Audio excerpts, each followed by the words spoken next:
followed by 23, then we have 46, and finally 19 LOTTO. It's your game, Georgia. It's dry for now, but we do have rain and storms moving in. Those will be here by Friday morning. It will also be a very windy Friday and warm once again. I'll have all those details coming up.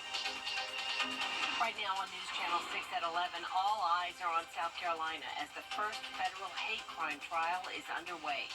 We have the latest from the courtroom. Also ahead, a long-awaited road project underway in Columbia County, where you need to know about the closure of the Grovetown-Lewiston Road exit on I-20. And we'll have a look at Richmond County School System's 5-year master plan. Your news at 11 starts now. Live from Television Park, this is WJBF News Channel 6 at 11. Good evening, everyone. I'm Jenny Montgomery. Thank you for joining us. Coverage you can count on begins as the GBI is investigating a death on the campus of the University of Georgia. And tonight, the president of Augusta University informed faculty, staff, and students that the victim is an AU student at the College of Nursing campus in Athens. Investigators say they got a call just after noon from someone concerned after their friend never came home from a morning run. They searched the intramural fields and found a woman's body with visible injuries in the woods near Lake Herrick. So far, the woman's identity has not been released. Foul play is suspected. The victim was not a student of the University of Georgia, but we're not going to leave any rock unturned on this investigation. That's why I brought in additional resources, the GBI and the Athens-Clarke County Police Department. We'll continue to work the case together, and we'll follow all leads. According to Dr. Brooks Keel, classes at UGA are canceled tomorrow, but the campus will remain open with counselors on site. Classes on the main campus in Augusta will continue as normal. New tonight, the Richmond County Sheriff's Office is investigating a body found at Glen Hills and Tullocks Hill Road. Deputies found a man with at least one gunshot wound. He was pronounced dead at the scene, and his identity has not been released. We'll keep you updated with the latest on this investigation. A landmark trial over a hate crime involving the death of a transgender woman from Allendale is underway. Aiken Bureau Chief Sean Cabbage-Dog spent the day in the courtroom. Taquala Meek Ritter faces charges of killing a black transgender woman known as Dime Doe in court documents in August 2019. The U.S. Department of Justice alleges that Ritter lured the victim to a remote area in Allendale County, South Carolina, and fatally shot her 3 times with a .22 caliber handgun. Thursday, we heard crucial testimony from 4 people, including Xavier Pinckney, revealing disturbing rumors about Dime Doe. He testified about Ritter's attempts to burn clothes and coercing him into hiding the weapon. The defense cross-examined Pinckney, exposing inconsistencies in his statements between his initial interview and Thursday's testimony. The FBI task force shed light on the role of cell phone data in the investigation, analyzing calls and messages. They were unable to pinpoint the exact location of the phone. Based on tower location, they identified an area, including Concord Church Road, where Doe was found. Jamie Priester took the stand, recounting Ritter's motives for the incident involving a sensitive photo he wanted removed from Doe's phone to avoid social media exposure. Kara Mallory shared her encounter with Ritter, describing his unusual behavior and sudden rush when looking for her son's father, Calvin Peoples, who later left with Ritter following that incident. Ritter eventually fled to New York. He could face multiple life sentences if convicted on charges including hate crimes, murder with a firearm, and misleading investigators. The trial marks a significant moment as it's the first time a federal jury decides a case based on a hate crime involving the victim's gender identity. In Columbia, I'm Aiken Bureau Chief Sean Cabbage-Dog, WJBF News Channel 6. An attempted cop killer in Burke County has been sentenced to nearly 300 years in prison. In November of 2022, officers responded to a home on Southside Drive after a woman reported being assaulted by the father of her children. When deputies arrived, 33-year-old Kevin McCardle opened fire on them while holding 2 children in his arms. Officers returned fire, striking McCardle in the leg. Today, McCardle was found guilty on 25 counts and sentenced to 270 years confinement. We now know the cause of death for an Augusta man found dead in Aiken County. The coroner says autopsy results show that 31-year-old Damon Parrish died from a gunshot wound. His death has now been ruled a homicide. Parrish's body was found Saturday in the woods near Silver Bluff and Atomic Roads. It is time now for our first check of the forecast. Here's our meteorologist, Jenna Petracci. Jenna? Well, it's dry so far, Jenny. It's also very cloudy, and we're going to eventually see some rain as we go into the overnight hours. You can see behind me on Live Viper 6, we're tracking one line that's now in northwest Georgia, and that will come through within the next couple of hours, but it's more so that big area of rain behind it where we'll need to watch for some heavier downpours and some thunderstorms tomorrow morning. In the meantime, looking good outside, though. Here's a live look at our Terry Lambert Hyundai Skyview cam at Doctor's Hospital. Today's high was a warm 70 degrees. We did not start out that way, though. We were at 31, so a very cold start to the day, but you can definitely tell that we are now in the warming trend, and that is keeping things much warmer tonight. So no more 30s tomorrow morning. I know it's been very, very cold all week long, at least for the morning hours, but that will no longer be the case for your Friday. We're in the 50s and even some 60s right now. 60 exactly in Evans, 61 in Aiken, 54 in Millen. Augusta Center is out, but just a moment ago we were at 55, 58 in Waynesboro, and 60 in Edgefield, and these temperatures really won't drop much more than that. Notice the temperature change pretty drastic around the CSRA, 15 to 20 degrees warmer than last night, and ignore that down in Screven County. That is just a sensor error, all of us much warmer. You can see the clouds across the area, possibly some areas of drizzle up in Wilkes County, but the bulk of the rain, as I mentioned, has yet to come. It's all along this cold front, bringing some stronger storms across the Mississippi Valley up into Tennessee. No severe weather, though, at this time, and I'm not expecting severe weather for us.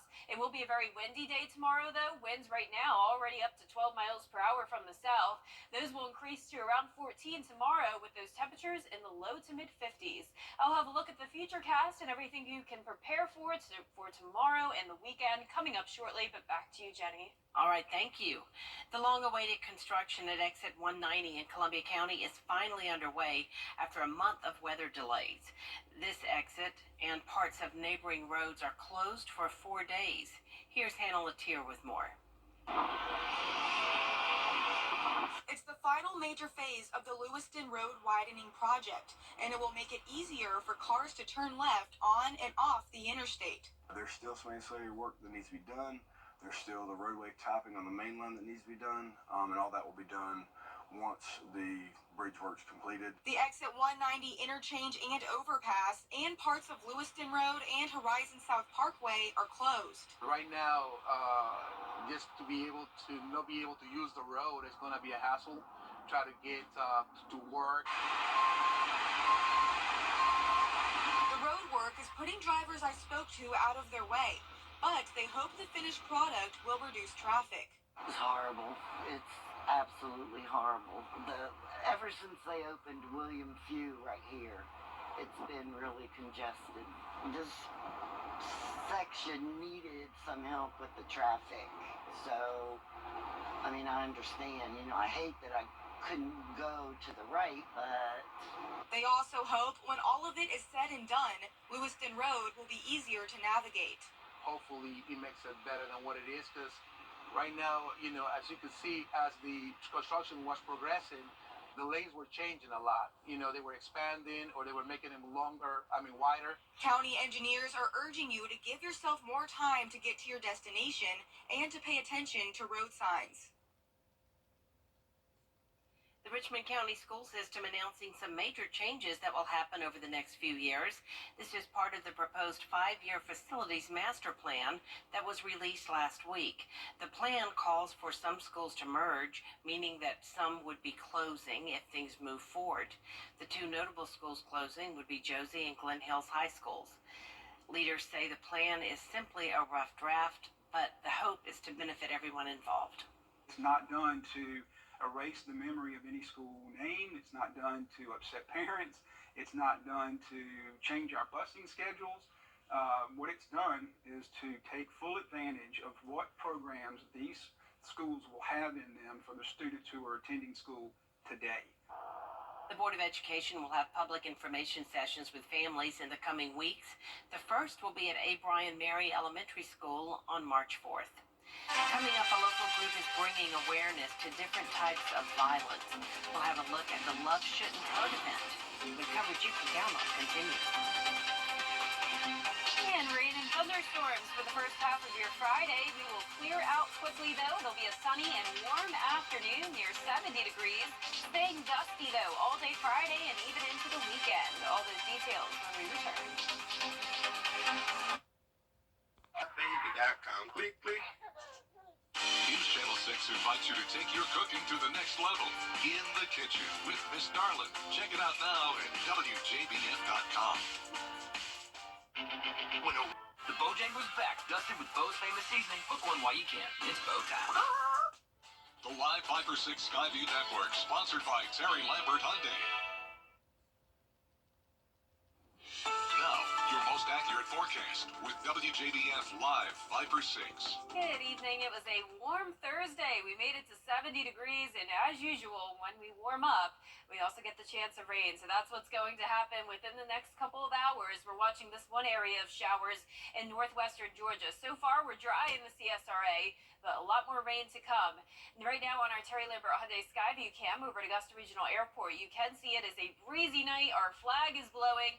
Looks like all of our sensor data just went out, unfortunately, at Augusta Busch Field. But I can tell you just a moment ago, the temperature was at 55. That was our coolest spot right in Augusta. The rest of us seeing a lot of low 60s. 61 in Crawfordville, 59 in Sandersville, 61 as well in Aiken, and a little bit cooler in our southeastern counties, only 53 in Bamberg, 57 in Barnwell. Winds are coming in from the south, a little bit strong at times, 12 miles per hour in Gibson and Sparta, 12 in Sandersville, 8 in Aiken. Those winds will definitely continue to pick up the pace as we go into our Friday. Cloud cover for pretty much everyone right now, and it will stay cloudy throughout the first half of Friday with a pretty high chance of rain. Now, the good news is that this isn't a significant event.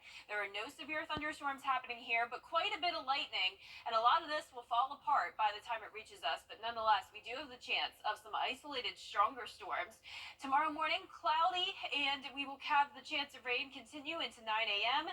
By the afternoon, dry, and then by 5 p.m. we'll actually see some sunshine, and as I mentioned, a warm day up to 70 degrees. Back down into the 60s over the weekend. Sunday, pretty cool. Some of us only in the upper 50s. Rebounding quickly, though, into the 70s next week to finish off the month of February. We are going to be at 77. Some of us getting close to 80 degrees. Winds will be high on Friday and Saturday, so even though we're drying out, and there will be no rain on Saturday, it'll still be very windy, so it's possible we'll have a wind advisory issued shortly. But in the meantime, Futurecast approaching tomorrow morning, and notice it's in and out. It won't be lingering. It'll move past us, and then a northwest wind comes in. We will have a trough come through on Saturday. This will not be an issue for us. Maybe a little bit of cloud cover here and there. Mostly the storms to the east of Columbia. High pressure taking back over. It will overall be a really nice weekend. Here's a closer look at home tomorrow. Some heavy rain at times when you're headed out the door tomorrow morning. Definitely leave with plenty of time, as you may run into some heavy downpours, thunder and lightning. Not expecting this to be severe, though, so that's the good news. Rainfall total is not impressive here either. All of us under half an inch, so no flooding concerns. And that severe weather threat is only for a very small portion of Bamberg County. No threat overall for the CSRA. High of 70 tomorrow. Back down into the 60s this weekend. Nice and sunny. Next week, we will be back into the 70s very quickly. High of 77 on Wednesday, and then by Leap Day, the last day of February, we'll have another chance of storms. Back to you, Jenny. All right, we appreciate it, Jenna. Thank you. A local group is working to raise awareness of various forms of violence. Walton Options hosted the Love Shouldn't Hurt event this morning. Dee Griffin was one of the guest speakers. It's been an important part of Walton Options community outreach for nearly 2 decades. February is Teen Dating Violence Awareness Month, and organizers want to make sure teens know there are resources for them when things aren't going right. Getting the word out, and Dee mentioned it many times when she spoke today, getting the information out to our community, to these young kids, say, this is not right, and there are resources out there to help you. Wheeler specifically pointed out Safe Homes of Augusta as a resource for domestic violence victims. Other participants included the Area Agency on Aging. Still ahead, the moon landing has been a success. We'll have the latest on the first lunar landing in over 50 years when coverage you can count on continues. First, though, let's take a look at the winning numbers in tonight's South Carolina Lottery. Pick 3, 842, and pick 4 winning numbers tonight, 6823. That fireball is 9. Everyone. The Live 5 for 6 Skyview Network, sponsored by Terry Lambert Hyundai. Regular headlines on News Channel 6, brought to you by Jamie Casino Injury Attorneys. The United States has officially made history as today marks a milestone in space exploration and the kickstart of the lunar economy. The lunar landing, Odysseus, successfully landed on the moon, marking the first time the U.S. has done so in more than 50 years. Here's Jacqueline Lee. It was a nail-biter. The countdown to touchdown was watched around the world. Lunar lander Odysseus making history, marking the first time the U.S. landed on the surface of the moon in more than 50 years. Welcome to the moon. NASA Administrator Bill Nelson emphasizing how historic this moment is, calling it the landing of a lifetime. Odysseus has taken the moon. This feat is a giant leap forward for all of humanity. The journey to safely land on the moon was a bit rocky, initially delayed and battling communications issues. The spacecraft relying on autonomous controls in the final descent. Launched on a SpaceX rocket carrying a bounty of NASA instruments to embark on a new adventure in science and innovation. It was a week-long journey to the moon. Intuitive Machines' IM-1 Odysseus, affectionately known as Odie, launched to the moon last Thursday. Houston-based company Intuitive Machines built the U.S. lunar lander and is partnering with NASA, the space agency confirming it is paying $118 million to get its experiments on the moon during this mission, part of a program to kickstart the lunar economy. We need to know as much as we can about that environment to sustain life, and so that we can get not only human presence on the lunar surface, but that we can get the science and the knowledge and the data back that we need to change our world, quite frankly. Intuitive Machines partnered with San Jacinto Community College, allowing students to help build the lander. I had everyone's name etched on the bottom feet of the landing gear so that their names will be indelibly imprinted on the surface of the moon when we touch down softly. This marks the third attempt to land on the moon this year. NASA's Peregrine mission failed because of a fuel leak, forcing it to return back to Earth and burn up on re-entry. Japan's SLIM mission stuck the landing but was upside down, making it impossible to deploy its solar arrays. The spacecraft has 7 days to finish its mission, gathering both sunlight and Earth views. Jacqueline Lee, ABC News, Los Angeles. Coleman Services. Strong America. For a proud America. I am running for President of the United States of America. I'm Nikki Haley, and I approve this message. Hey there, I'm Anna Christina. This week, Caroline joins me for Fun Fact Friday. Then we'll have Taylor from Augusta Plastic Swank for some fashion, makeup in minutes, and peace and positivity. It's all happening this Friday at 12:30. Don't miss it. For the first time ever, KFC is introducing an international favorite to its U.S. menus. It's called Cheesa. The item features 2 fried chicken fillets topped with marinara sauce, melted mozzarella cheese, and crispy pepperoni. The company says it first introduced Cheesa in the Philippines in 2015, and it has since made its way to restaurants in Korea, India, Germany, Mexico, and other countries. The Cheesa is set to make its American debut on February 26th. Well, that is random. Sounds really good, though. It does. Have you had the Taco Bell pizza? No. That was a big hit. I think they discontinued it, but very successful at Taco Bell. I'm sure it'll do great at KFC. All right. Thanks, Jenna. And thank you for watching. Have a good night.